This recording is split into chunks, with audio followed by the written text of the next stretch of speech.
Hello everyone! In this short tutorial, we will learn how to use Blender's animation cycle modifier to create cyclic animations, meaning we will make certain keyframes that we set repeat cyclically throughout the clip's duration. The animation curves between keyframes are called F-curves, and Blender provides us with modifiers, aptly named F-curve modifiers, that allow us to easily transform them. One of these modifiers is cycle, which repeats two or more control points, i.e., keyframes, in a cyclical manner. This is a basic tutorial and was created using Blender version 3.3, however, the F-curve cycle modifier has been available for several versions and will likely continue to be available in the future. As a practical example, we will demonstrate the alternating activation of two LEDs in a 3D electronic circuit model that I am showing on the screen. As is often the case for my tutorials, there is a free download available for this video and its PDF transcription. Click on the link in the description, download, and share. In the video description, you can find links to the assets used in this project, specifically Electronic Circuit 1, to which I added two simple curves to represent the two power supply cables of the circuit. However, it is not necessary to have this asset. You can watch the tutorial and learn without needing to download the asset. Alright, let's begin. First, I position two different point light sources near the two LED diodes, which have semi-transparent colored containers. Therefore, it is enough to add a white point light in the center of one LED, duplicate it, and move the copy inside the other LED. Blender adds new objects where the 3D cursor is located. To position the 3D cursor at the center of the first LED, I select the circuit, switch to edit mode, deselect everything, and then select one of the upper vertex rings of the LED with Alt and left-click on an edge of the ring I want to select. Finally, I press Shift+S and choose Cursor to select it from the menu that appears on the screen before returning to object mode.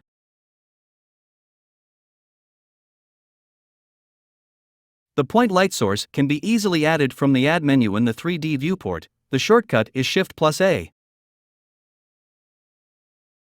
The second light source can be obtained, as mentioned earlier, by duplicating the first, so I press Shift+D and move the copy inside the second LED. It is not necessary to position the second point light exactly in the center of the vertex ring of the second LED, but I take this opportunity to tell you how to move an object to the point where the 3D cursor is located. I switch to edit mode, select the vertex ring of the second LED, also in this case, with Alt and click on an edge of the vertex ring I am interested in, and position the 3D cursor there with Shift+S and Cursor to selected. After that, I go back to object mode, select the second light source, press Shift+S, and select Selection to Cursor this time. To better appreciate the effect, I make the Virtual Universe background black, setting background RGB to black in the World tab of the Properties editor.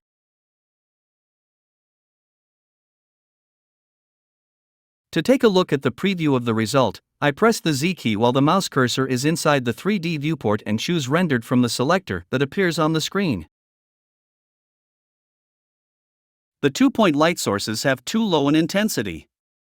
However, to set the lighting correctly, we need to act on both the power and radius parameters of the point light. For example, setting 0.1 watt for power with the default value of radius, 25 centimeters, will result in very dim and, above all, white lighting. This is because the radius parameter indicates the size of the light source, so it is as if we placed a 25 centimeters radius light bulb in the scene, which we can see by zooming out. The circle that appears when we select the point light represents its dimensions. By setting a much more suitable value for radius, such as 0.1 centimeters, we will achieve the desired result. Before going any further, let's set the radius to 0.1 centimeters for the second light source as well, to avoid unpleasant surprises. In this case, however, set power to 0, because initially, the second LED will be off. Finally, it's time to talk about animation. The footage I intend to create consists of 250 frames, at 25 frames per second. The LED on-off cycle must last 2 seconds, so obviously, each LED will stay on for 1 second, or 25 frames. First, I position myself at frame 1 of the animation and insert an animation keyframe for the power field of the first LED. I do this by placing the mouse cursor over the power field of the point light, then right-click and choose Insert Keyframe from the menu that appears on the screen. Alternatively, when the mouse cursor is over the power field, I can press the I key directly, which is the shortcut for Insert Keyframe. The power field will change color, and in the timeline, we will see a diamond appear, indicating that we have indeed inserted an animation keyframe. The first LED must turn off at frame 26, or after 1 second of animation, so I move to the 26th frame of the animation, set power to 0, and insert a keyframe for this value.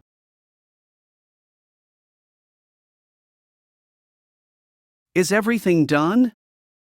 Well, not quite. In an animation like this, the power value would drop from 0.1 to 0 over the course of the 25 frames. However, we want the LED to turn off instantly, from 0.1 to 0 watts. To solve this problem, I position myself at frame 25 of the timeline, where power is 4 milliwatts, value interpolated by Blender, write 0.1 watt in the power field, and insert the keyframe. We're not done yet. For the same reason, I position myself at frame 50 of the animation and insert the keyframe for power with its value set to 0 watt. This way, when the animation becomes cyclic, the value will instantly change to 1 at frame 51.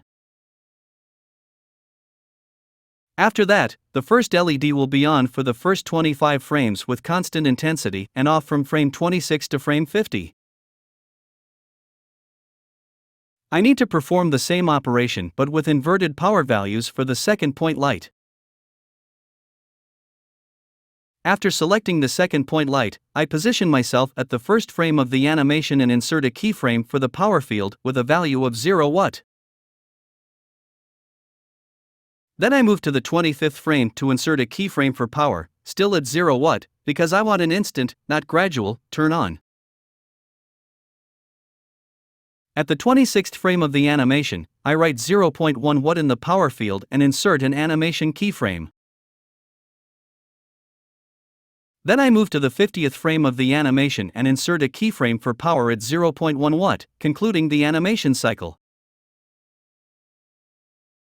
Examining the result obtained up to this point in rendered mode in the timeline, we see that the first cycle is executed correctly.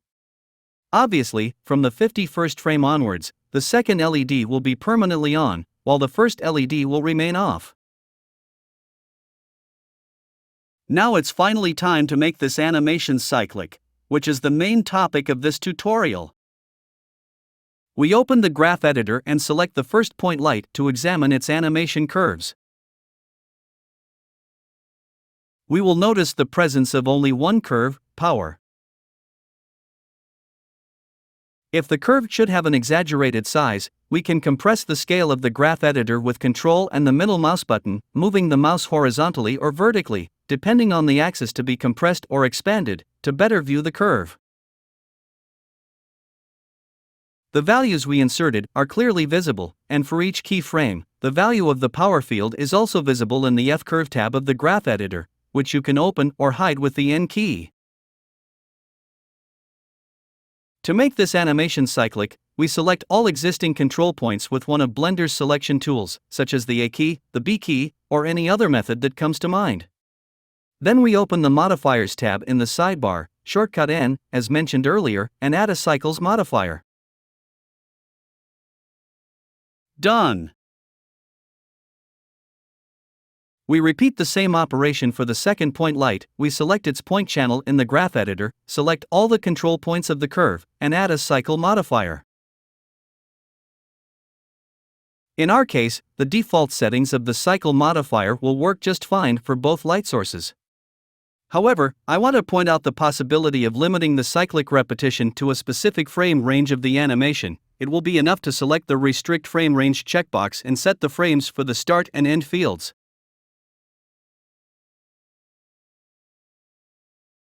By opening a 3D viewport editor and starting the animation in rendered mode, we can examine the result obtained. I would like to note that, when selecting one of the 2-point lights, in the timeline we will only find the keyframes we set, as the others are not physically present but are created by the cycle modifier. In fact, a large part of the tutorial focused on setting up the scene, as using the modifier is quite simple, but I took the opportunity to discuss other topics such as radius for point lights and the proper setup of keyframes to achieve instant on and off for the LEDs. Well, I hope this tutorial was helpful to you. See you soon!